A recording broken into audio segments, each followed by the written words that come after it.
To the second hour of LoveBabz, LoveTalk on Babz Rawls-Ivy, and I have the fabulous Jonathan Quinn Berryman. I'm sorry, Dr. Jonathan Quinn Berryman. That's my guest this morning. Good morning.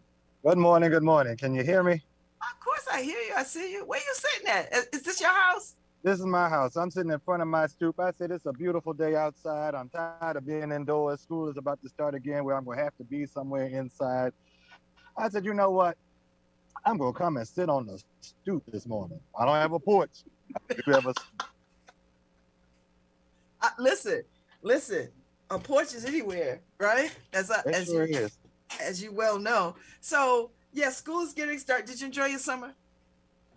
I'm still enjoying summer. Oh, okay. Oh, yeah. Oh, please. That's what summer's about. You figure out how to enjoy yourself.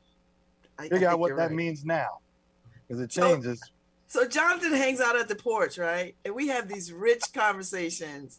Some are not for consumption, but some are. And I was talking to him last night about, we always talk about education. We always talk about music. We always talk about music education, what kids need, what kids don't need.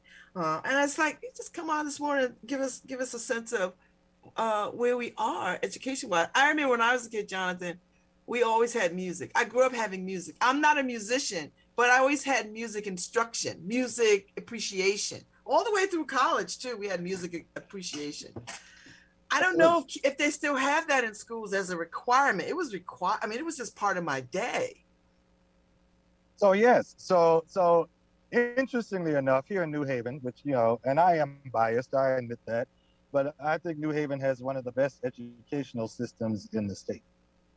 And particularly for music and the arts. And part of that is because Benjamin Jepson, the person for whom Jepson School is named, was one of the first public music school teachers in the nation. Wow, I didn't know that. So in many ways, public education, having music in public schools in this country is indigenous to New Haven, Connecticut. I love that. So Benjamin Jepson, that's why that school is named after. He carried instruments from school to school back in the early part of the 1900s, and was insistent that music be a part of education in public schools. Mm-hmm. Well, studies have shown that when there is music education in schools, students do better. Well, there certainly is a correlation, and you know how I feel. I said all of this stuff about science, technology, engineering, and math is cute, but it means nothing without the arts. That everything that science, technology, engineering, and math was designed to do really stems from explaining artistic principles. So for what do I mean? Why is the sky blue? People had to, that's how, all these science things came out. Why do men and women sound different after puberty? That's a scientific principle.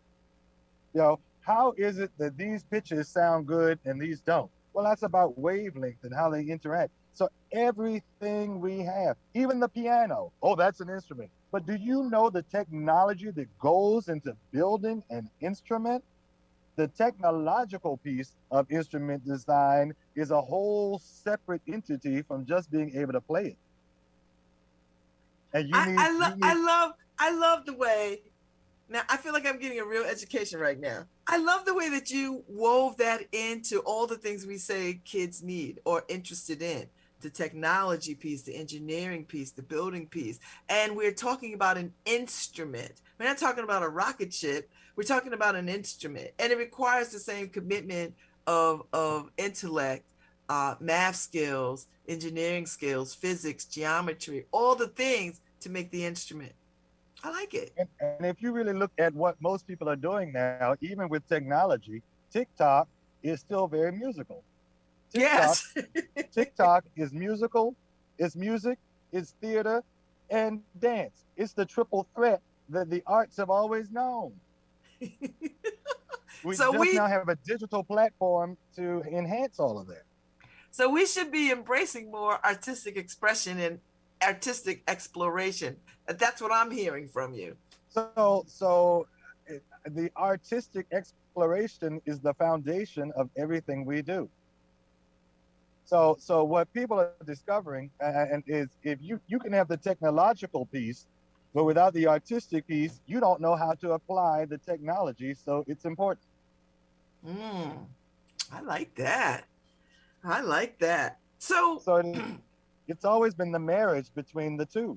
That mhm. that people were artistic first, then they became technological. You can go always back to the sculptures of Michelangelo. Michelangelo, he was Michelangelo, and that's that, but you can always go. You could go back to those sculptures.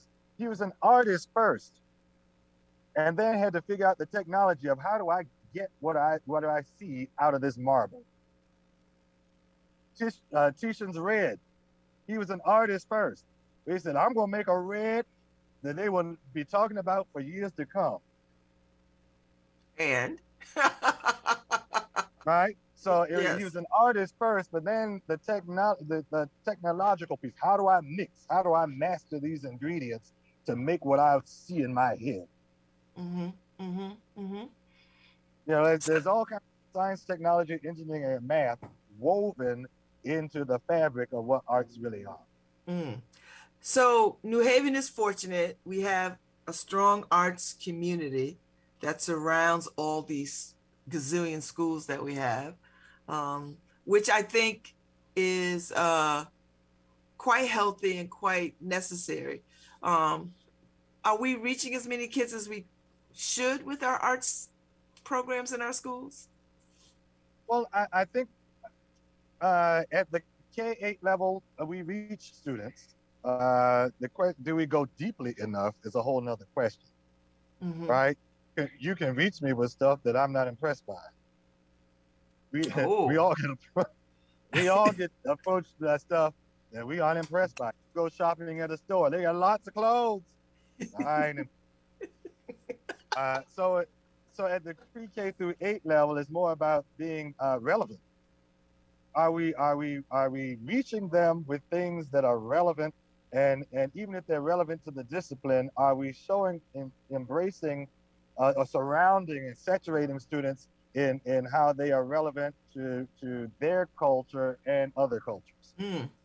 At the high school level, unfortunately, we don't have arts access fully integrated into all of our high schools.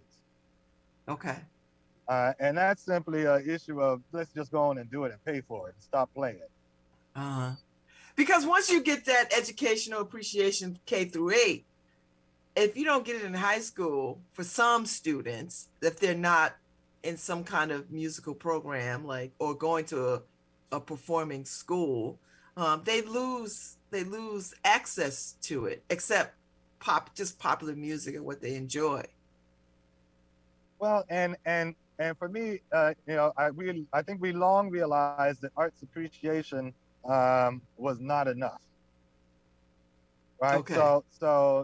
In the Common Core standards that were revised for music and art in 2014, we recognize that the arts are technical subjects, and at the crux of at the beginning of the artistic process is not appreciation, it's creative. Mm-hmm. So oftentimes, even with these modern standards, there was a deliberate shift into the waste of money that we were putting into just having people look at stuff and talk about it. That is not the point. You could do that anywhere. That's fine. It's okay. And so now I know all this stuff. If I go on Jeopardy, I might be able to get a $200 question. But how is that going to help me? So we now recognize that looking at it and listening to it is not the beginning. If it is the beginning, it's the beginning of now you have to create something like it. Yeah. Right? So it's the creation piece. What we were not doing before was understanding that it is our job to create, to develop the artist in everybody. So, all right, now Whoa. Oh, you have to be the that's a artist. little bit of a shift right there. That It's a I like tremendous that. shift. Yeah. It's like, no, no, no. The reason I show all this to you is because now you have to do it. And so I think about the people who watch cooking shows and then never cook. Well, what is the point? Okay, Why wait. you Hold watch? up now. Hold up now. But in other words, at some point, for it to be a full process, you then have to endeavor to do what you've been exposed to. Mm. So now that Can you I know just this, can I just watch go the on, cooking do it. show because I enjoy it, not because I want to cook? You can, you can. I mean, but it is so they're way. Yeah, some of us are consumers, right? So some watch because they like what they're doing, they want to be informed. Others watch because they actually want to put those recipes into play. Okay. So we differentiate. We understand that people are going to differentiate how they apply it. Mm-hmm. I'm not a cook at all. No. I mean, I know how not to starve, but I ain't, you will not get fine dining from me, and you won't starve either, but you might not desire what you have in front of you. And you call So, yourself a Southern man? Are you kidding me? when I put my kitchen in, I said, build it and they will come.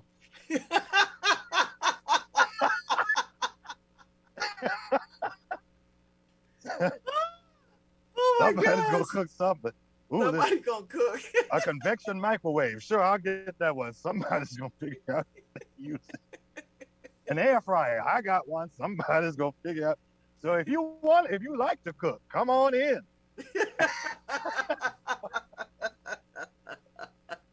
I got you. The only thing I regret not having now is a pot filler. But Oh, well, I guess an old-fashioned sink will have to do. look, if you cook, I'll carry the water from the sink over to the pot. There you go. There you go. I think, Jonathan, when I first met you, I think you're the person I had this conversation with. I can't remember. It was a while ago. We were talking about school uniforms. Was that Oh you? Lord, yes, I'm sure it was me. Yes, you were coming off somebody else's show at WNHH, and I was passing you because I was coming in to do my set, and I heard you talking about it, and you enlightened me because I, up until that moment, I rather liked school uniforms. I like school uniforms because I believe, like everybody else believed, that they were a great leveling field for kids, that other affluent kids and poor kids could exist without having to worry about if they are suitably dressed or have the nicer things or not. But when I heard you speak about school uniforms as part of the school to prison pipeline, a light bulb went off in my head. And I immediately began to understand that, and it changed my whole perspective on uniforms. I mean, in that one conversation, it changed my whole point of view. I never went back to saying I am for school uniforms. So I want you to share a little bit of your feelings on that so people could hear what I heard, why I had that light bulb moment. Well, sure. So, like you, I thought school uniforms were a wonderful thing until I did the research in it as part of a course I was taking at Southern for my doctorate. And what I discovered was the uniforms come from the British schooling system. And if you go to the British system, every Yes. has a uniform. Every regardless of where you go, all of the British system, all of the schools in the British system have uniforms. And they have specific uniforms so you know exactly where students go. Here in Connecticut, that's not the case. Here in Connecticut, the only people who have to wear school uniforms in public schools are those who live in districts. I'm gonna say it the way I feel it. They live in the poorest districts in the state. If you live in a rich district in this state, uniforms aren't even talked about in the dress code. So here in Connecticut, if you wear a school uniform, not only do you probably go to a school that is in a poor district, you yourself might be on, you yourself might live in poverty. Oh. So if I see you in a uniform, I know you're broke. Oh. And you're probably black or brown. Ah. And then I thought, so if you're in a wealthy white community, they don't even ask you to take your hat off. So essentially, if you're in school in some of our urban districts like Waterbury, Bridgeport, Hartford, where school uniforms are mandatory from kindergarten through 12th grade. Wow. If you're accepted into Harvard and you go to school in a Harvard sweatshirt, you'll probably end up in the principal's office because you're out of uniform. Wow. And then what I've also discovered is it doesn't hide who has money and who doesn't, because our uniforms tend to be generic. A blue polo shirt and khaki pants. But we can tell by the thread count who has money and who doesn't. Yeah. So folk can look at whether or not your stuff is clean and neatly pressed and figure out whether or not somebody's taking care of you at home well or not. So, and then if we're all dressed the same, then I'm going to talk about your hair. If I want to pick on you, I'm going to pick on you. I'm going to find something else to talk about. Wow. So so school uniforms are not an equalizer. What they are is something. What they really do is make people's need invisible. Wow, that's pretty powerful. That makes people's needs invisible. Because you no longer really see me as me. You see me as a cog in the wheel. And that's prison. That's how prison rolls. So the only two public institutions that mandate attendance in a uniform are public schools that serve black and brown children and prisons. Oh my God, Jonathan. That is so crazy deep. That just So it blows makes me it away. easy to exchange one uniform for another. Do you have a paper on this? Well, I have a policy brief. And part of it is because if you go to school out of uniform, you immediately become a part of the penal system because somebody's harassing you about what you're wearing, not about whether or not you're intelligent. Yeah. You're out of uniform. You got to go see the principal. You automatically go through a disciplinary process for your clothing. Not because, and you might be, like I said, you could be brilliant on your way to Harvard, but you're in the principal's office, and we're in New Haven. You could be brilliant on your way to Yale, and you're in the principal's office because you aren't wearing what we told you to wear. How do we miss this, Jonathan? How do we miss these? How do we miss this thinking? How do we miss it? Do the people that make these decisions, they don't come to it this way, do they? They think they're equalizing. I don't know. How do we get the aha moment in the places where it should make the difference? Well, first of all, you have to have people in positions of authority and policy making who actually read research and who actually respond to research and not respond to, well, this is how I grew up. I like this. This is my gut reaction. We have these people who ego trip instead of read research. Mm. And so we got a whole lot of stubborn people who like what they do and who talk a good game, but that's about it. Mm. They talk a good game, but when you look at how they walk, it ain't right. That's pretty powerful to and there are more of those than anything else. Yeah. That's pretty powerful. We really should do away with school uniforms. They need to go. They need to go outright. And so first of all, second of all, it is not academic to tell people what to do.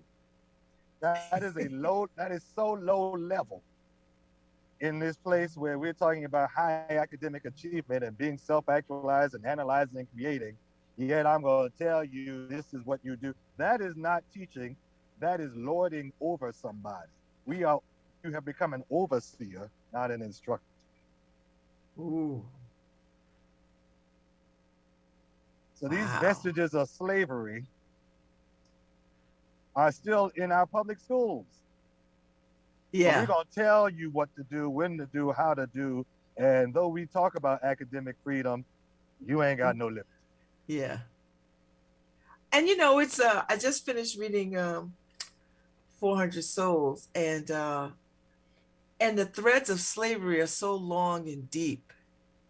Like they are in our everyday practical lives and how we have structure and order, and particularly with the education system. It is quite chilling to sort of understand that and see the connection and the correlation between then and now, and how all the things that we built upon based on the enslavement of people. It. I don't know how we're ever going to get from underneath that. Well, part of it is you continue to speak truth to power, and make sure it listens. Mm, That I think sometimes, and all of us are products of our environment. We're all products of what we grew up learning. And at this point in life, I'm 50 years old. I know there was some stuff that I learned growing up that I now look back and analyze and see where it came from. And I realize that stuff has no real foundation other than they were trying to run me. I haven't heard that expression in a long time. So many of us grew up with this idea that it was our job to run people. It was our job to be the boss. It was our job to boss people around and have them conform to this status quo, or to this system, to conform to the system that was already in place, rather Mm-hmm. than to be your true best you in your own system. Yeah. Yeah. Yeah. Right?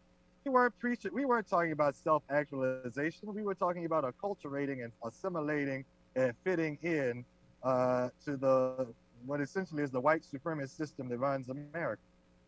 Yeah. Even look Yeah. at corporate culture.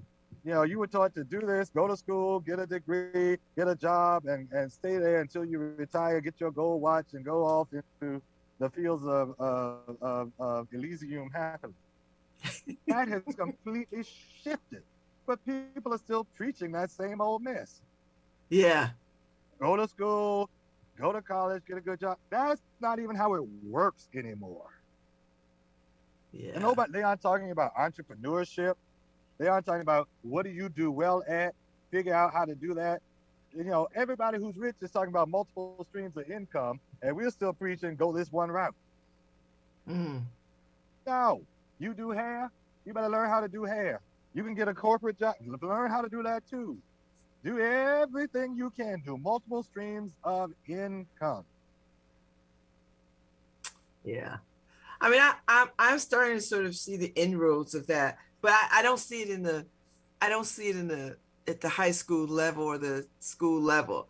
That kind of conversation is usually happening after, like after you've gone to college. Like no one is talking to kids about entrepreneurism. They're just not. So. And that's where I am at this point in education. That from preschool, we need to talk about who are you, what are you good at. Yes, you need to learn to read, you need to learn to write. Okay, so I am a musician, professional musician, because my mother saw something in me and sent me to piano lessons. Okay. It was not there was no choice in that. She said, no, I see it, you're doing it. Now, all of us took piano lessons, but I'm the youngest of five. All of us took lessons, but I'm the only one who does music to the extent that I do. But there were people who saw something in me in my early formative years, and they pushed me in a direction that was productive. Mm.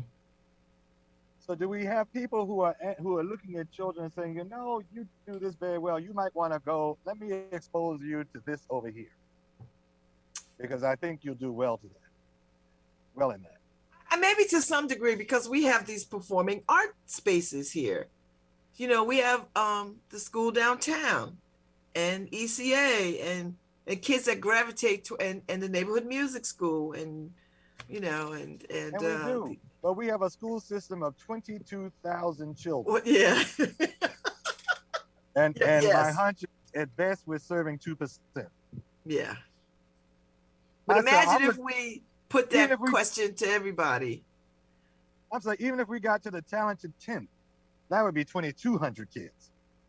I don't see 2,200 kids who are out there doing stuff at the artistic level that they really could do it if they knew they could do it. Yeah. If somebody pushed them in that direction. I might see 200 to 400, but I know I'm not seeing 2,200. Yeah.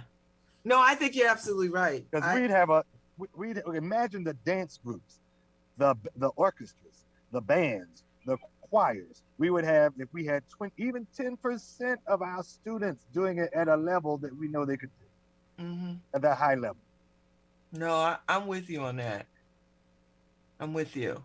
So it says to me that yes, we're doing some things that are in the right direction, but we need to triple down on that right direction. So it's like a slot machine, right? I remember years ago I was playing a slot machine. I was playing 1 quarter at a time, and I got 777s, and I didn't hit the jackpot. I said, "Why did I hit the jackpot?" My first time there, and the person I was with, she's looked at me and said, "Because you didn't play 3 quarters. You only played 1. You gotta play the max to get the max." Oh. We're playing 1 quarter at a time. We need to start playing the max so we can get the max. We don't have the max because we're not investing the money. That's a good point. And if we say we care about education, why are we not funding it at the levels that it requires? Well, Martin Luther King said it a long time ago. It's not whether or not we have the capacity, it's whether or not we have the will. That's my favorite saying. If there's no will. And if nobody's up there talking about it, nobody's going to do it. You know, and I believe there are people who are willing to fund it, but they want to see your vision about what can be. And first of all, if you don't have the vision, nobody's going to put any money toward your your proposal. We watch Shark Tank, right? People come in asking for money, and some of them go right out the door with nothing. So y'all got something going on, but it ain't hitting on a thing right now. Y'all need to go back to the drawing board and see what you can do. Yeah, I think arts world is the same way. We have people who are doing great things in pockets, but we need a collective vision. We need to come and here is our collective vision as an arts community of what we want to see. Well, I think Adrian Jefferson did a beautiful job of putting that cultural equity plan out there that people are actually working on, right? Like they're working on it in places, and it's exciting. So, I mean, I've never seen anything like it, and I've never seen anything like it in this city, and I dare say not many other cities, but they are starting to adopt that very thinking of how do we collectively have a vision around what we want to see at the very high levels of the arts community and at the very beginning of the arts community. And that includes everything in between. How do we have this conversation so we have a shared vision? I love it. Exactly. That's why I said New Haven has it going on. You know, you have it, so everything starts with that process of people coming together to really look at what we're doing. And you know, COVID obviously put us all in silos and prevented some real heart-to-heart discussions that take place when people are in the same room, because that's the different vibe than what happens online. But I think New Haven has what it takes to make sure to not only drive Connecticut, but really to drive the nation. I work with school children who are absolutely brilliant, and they don't know it. They don't know Wow. Wow. it. You know, and I also recognize that when they say it takes a community, a whole village, it does. It does. Our students need to be engaged not only with their teachers in school, but they need to be engaged with teachers across the district, across the nation. They need to be engaged with all of the artistic people within the community. Because I believe that people are who they are when they're born. And it's about your connecting with the right people at the right time that then propels you into your being who you were designed to be. Mm-hmm. And what I do know is people who have not figured out what they are supposed to be are very good at destroying what already is. Intelligent people who are frustrated would tear your world apart. Mm. And they will do it in a way that is consistent. They'll figure out how to do it. Well, I've enjoyed this conversation, Jonathan. I enjoyed the conversation we have on the porch. I enjoyed this conversation. And I think people heard some things that got them thinking about art appreciation and where it ought to be. I think people are going to think more deeply about this uniform situation. Get rid of it. Get rid. If you're still insisting that your school has uniforms, you are a prison master. And I have no other way to say it. That's heavy. Well, yeah, and stop being lazy and teach people how to dress appropriately for different situations, and have some outlines for that. This is what's acceptable in a variety of settings, and people have pushed the margins to the yarn. But telling people what to wear, that is not freedom. Mm-hmm. Mm-hmm. Yeah. And worse, thinking that people don't have enough sense to know how to dress is even worse. All right. Thank you very much, Dr. Jonathan Q. Berryman. Always a pleasure, always enlightening. Likewise. Enjoy the summer. I am. It's a beautiful day. It is a beautiful day. I can't wait to get in it. Don't forget to make your way over to the Q House if you can, or you can watch it online. So I'll figure it out some kind of way. I know you're a music person, so this might just be just what you want to hear today. So You're right. Thank you so much. You're welcome. Thank you. And I'll see you soon. All right, Harry Droz, play us out. Thank you very much for a great show. I will be back tomorrow. And let's see, who is my guest? What's tomorrow? Tomorrow's Wednesday. What do I have a guest tomorrow? Have a guest on Thursday. The Reverend Osella Hughes. So I'm on my way out the door, and I'll see you out here in these streets, and maybe I'll see you at the Stetson for the Jelly Roll Morton concert. You're gonna love it. I mean, Chris Big Dog Davis, Ace Livingston, Misa, and a couple of other folks who y'all know and love. It's going to be really good, and I don't want you to miss it. So I wish it was outdoors, because it's going to be a great day, and to hear that kind of music outside would just be incredible. So anyway, I'll see y'all